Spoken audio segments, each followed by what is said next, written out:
चलिए अपन पिछले वीडियो से आगे का डिस्कस करते हैं। अपन पढ़ रहे थे कोस्ट का क्लासिफिकेशन। उसमें 6 टाइप है। Functional classification of cost. तो यहाँ पे अपन कोस्ट का क्लासिफिकेशन ऑर्गेनाइजेशन में होने वाले फंक्शन के अकॉर्डिंग अपन करते हैं। तो पहली कोस्ट की अपन बात करें तो मैन्युफैक्चरिंग एंड प्रोडक्शन कोस्ट। ऐसी कोस्ट जो डायरेक्टली मैन्युफैक्चरिंग और प्रोडक्शन से रिलेटेड होगी उसको अपन मैन्युफैक्चरिंग एंड प्रोडक्शन कॉस्ट कहेंगे। जैसे मान लो कि कोई फैक्ट्री में मशीन पे लगने वाला डेप्रिसिएशन हो गया तो वो मैन्युफैक्चरिंग कॉस्ट या प्रोडक्शन कॉस्ट में इंक्लूड होगा। फैक्ट्री में वो काम करने वाले वर्कर्स को दिया जाने वाला कोई भी लेबर के चार्जेज हो गया तो वो भी मैन्युफैक्चरिंग एंड प्रोडक्शन कॉस्ट में आ जाएगा। फैक्ट्री में किसी भी प्रकार की कोई अगर कंज्यूमेबल्स स्टोर्स वगैरह काम में आता है तो वो भी इसी में आ जाएगा। अगर कोई पावर वगैरह यूज में आ रही है तो वो भी इसी में आ जाएगा। अब दूसरा फंक्शन के बेस पे अपन कॉस्ट को बांटते हैं तो वो है कि एडमिनिस्ट्रेशन कॉस्ट।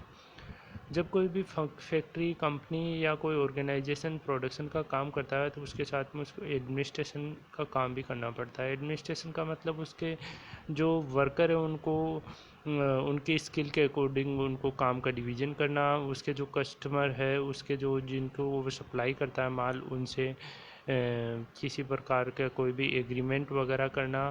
तो उसके लिए किसी प्रकार का फिक्स एस्टेब्लिशमेंट होना ज़रूरी है, एक ऑफिस टाइप में होना ज़रूरी है जहाँ पे ये बहुत सी इक्विपमेंट काम में लेगा। जैसे मान लो लैपटॉप हो गया, पीसी हो गया, वहाँ पे कोई मैनेजर वगैरह भी होगा जिसको भी सैलरी दी जाएगी तो वो एडमिनिस्ट्रेटिव कॉस्ट में वगैरह में आ जाता है।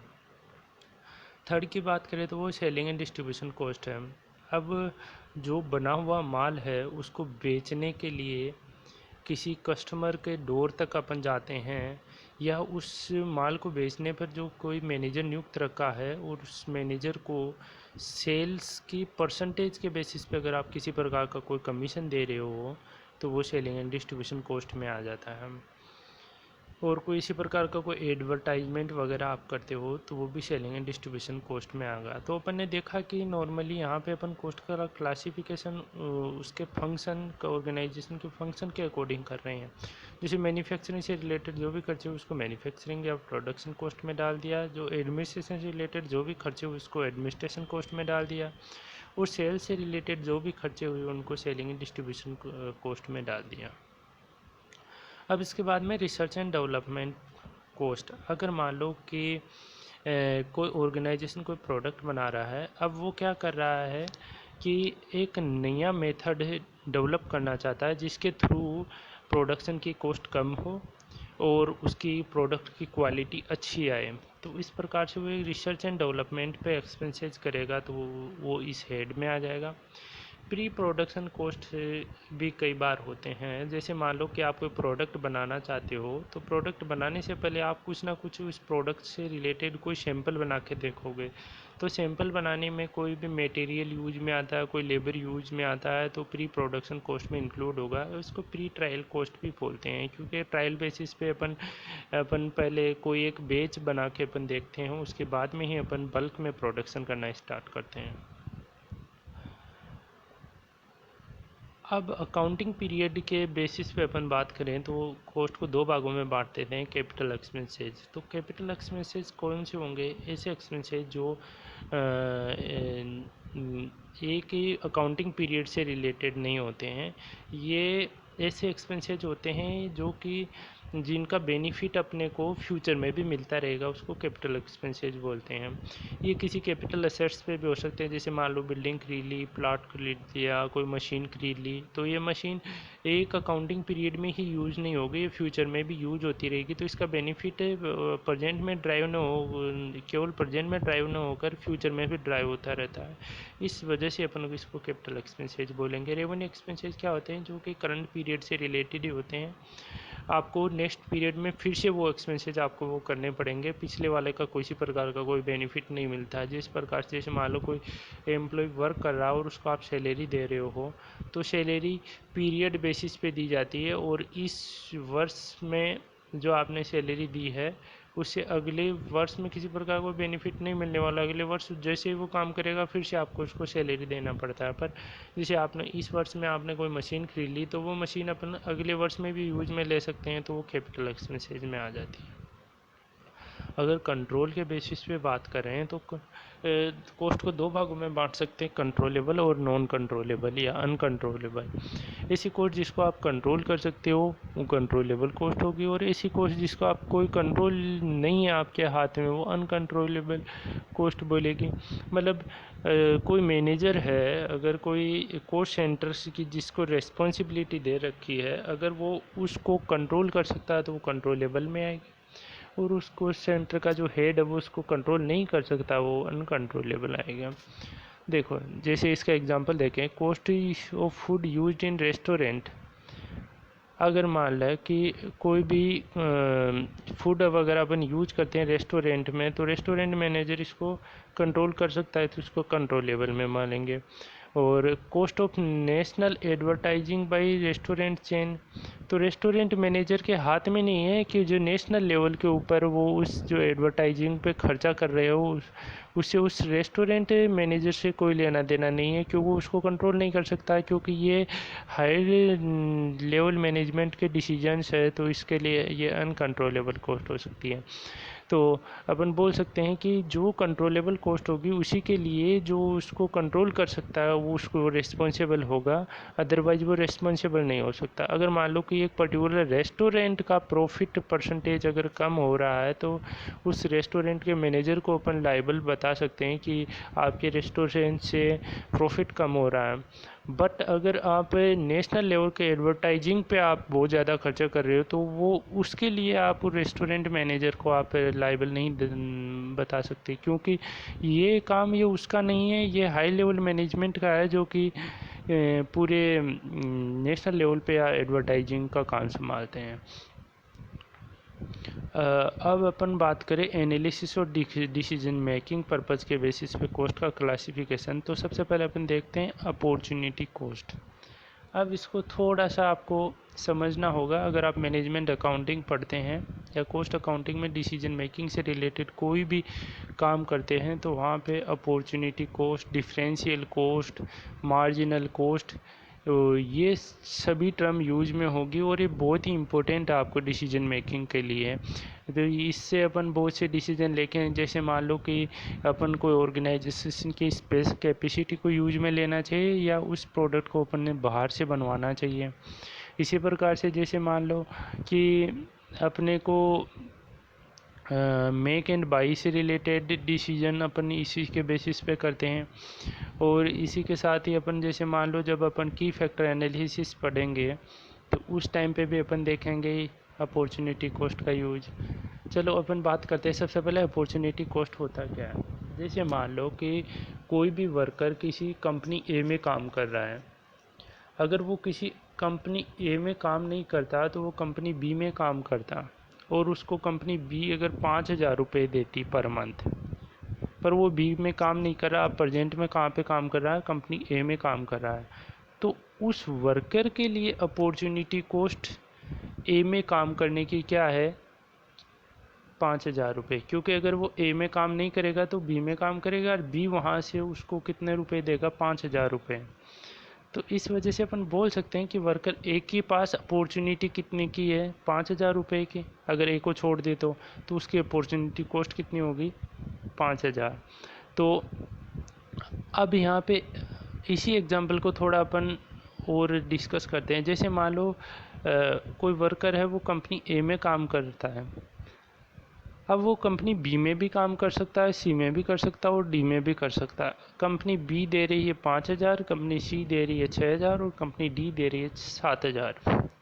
तो उस सिचुएशन में उसकी अपॉर्चुनिटी कॉस्ट क्या होगी, अगर जैसे ही वो कंपनी ए को छोड़ेगा तो बी के पास नहीं जाएगा क्योंकि वो 5 ही दे रही है, सी के पास भी नहीं जाएगा क्योंकि वो 6,000 रुपये ही दे रही है, वो डी के पास जाएगा क्योंकि वो हाईएस्ट वो पे कर रही है 7,000। तो उस सिचुएशन में उसकी अपॉर्चुनिटी कॉस्ट क्या होगी, 7,000। तो अपन डेफिनेशन क्या दे सकते हैं, अगर मान लो कि जो हाईएस्ट प्राइस पे कर सकता है, जो हाईएस्ट प्राइस पे कर सकता है अगर करंट जॉब को छोड़ दे, तो वही उसके लिए अपॉर्चुनिटी कॉस्ट हो जाएगी। इसी प्रकार से जैसे मान लो कोई ऑर्गेनाइजेशन हो, उसमें आप कोई मशीन बना रहे हो और उस मशीन को आप सेल कर रहे हो, तो उस मशीन को जब आप सेल करते हो तो आपके पास दो बायर है, बायर ए और बायर बी।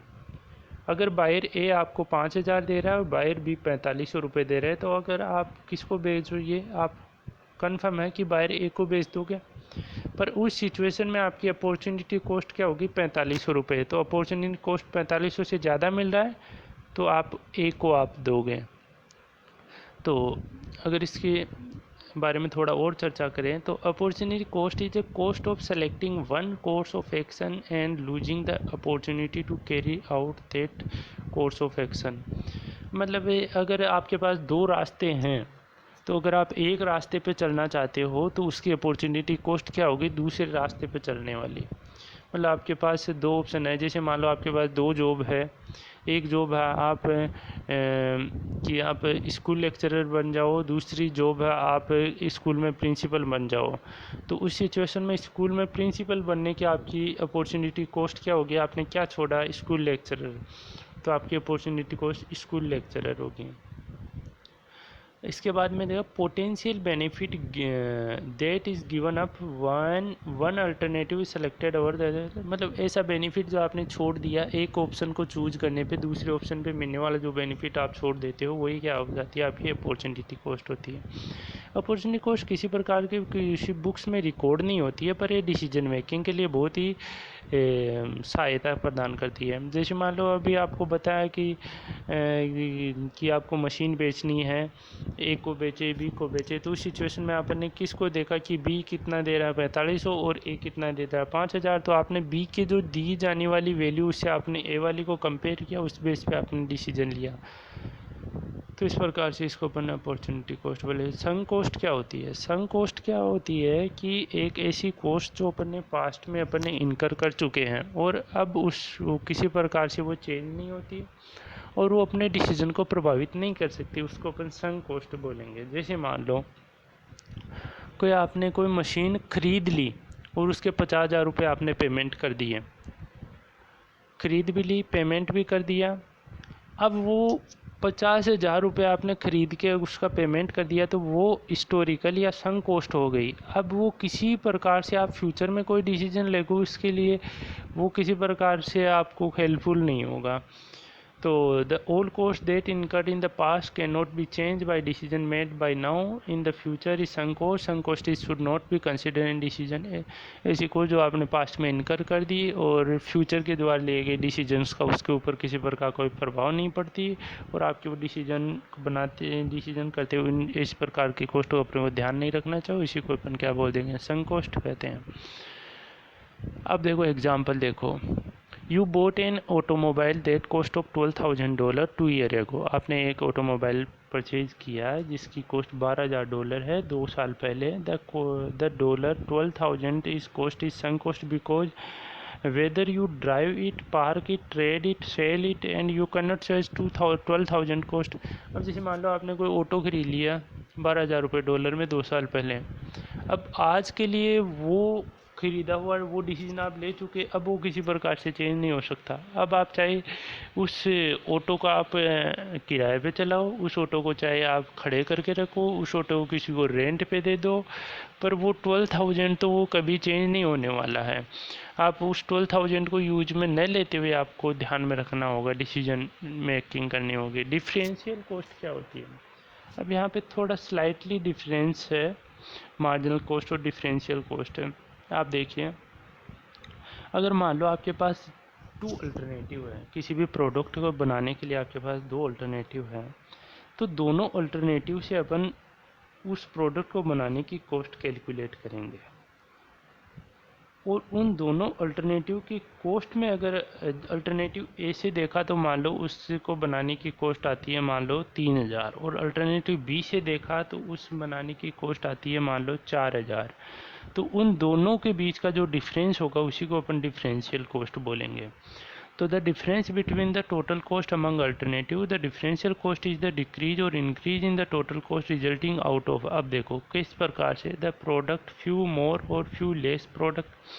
जैसे मान लो कि आपने पहले 3 प्रोडक्ट बनाते थे, अब 4 प्रोडक्ट बना रहे हो, तो टोटल कॉस्ट में कितना डिफरेंस आया, उसको डिफरेंशियल कॉस्ट बोलेंगे। अगर मान लो change in method of production, मान लो आपने पहले मेथड ऑफ प्रोडक्शन ए काम में ले रहे थे, अब दूसरा मेथड प्रोडक्शन बी काम में ले रहे हैं, तो उन दोनों के जो आप बनाएगी वस्तुओं के टोटल कॉस्ट में क्या चेंज आया, उसको भी डिफरेंशियल कॉस्ट बोलेंगे। एडिशन और डिलीशन ऑफ द प्रोडक्ट, जैसे मान लो कि आपने प्रोडक्ट कोई आप मान लो कि ऑटोमोबाइल इंडस्ट्री में काम कर रहे हो, एक नई गाड़ी और बनाने लग गए, आप नई कार और बना ले गए, या किसी पुरानी कार को आपने ड्रॉप कर दिया, उसका बनाना प्रोडक्शन बंद कर दिया, तो टोटल कॉस्ट में क्या फ़र्क आएगा, उसको भी डिफरेंशियल कॉस्ट बोलेंगे। एग्जाम्पल के थ्रू देखिए, you can earn 12,000 per month in your home town and और 2,000 per month in nearby city.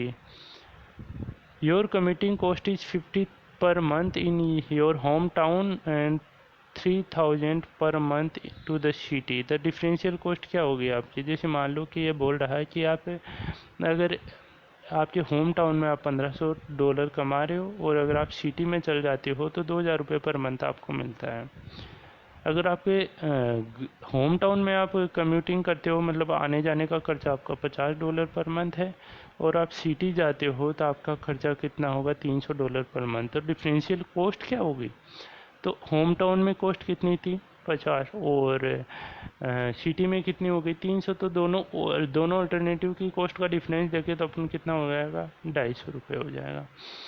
अब मार्जिनल कॉस्ट क्या होती है, मार्जिनल कॉस्ट का एक सीधी सी डेफिनेशन है कि अगर आप मान लो 100 यूनिट प्रोड्यूस कर रहे हो, तो जैसे आप 101वीं यूनिट प्रोड्यूस करते हो, 100 यूनिट प्रोड्यूस कर रहे हो, जैसे आप 101वीं यूनिट प्रोड्यूस करते हो तो टोटल कॉस्ट में कितना डिफरेंस आता है, उसी को अपन मार्जिनल कॉस्ट बोलते हैं।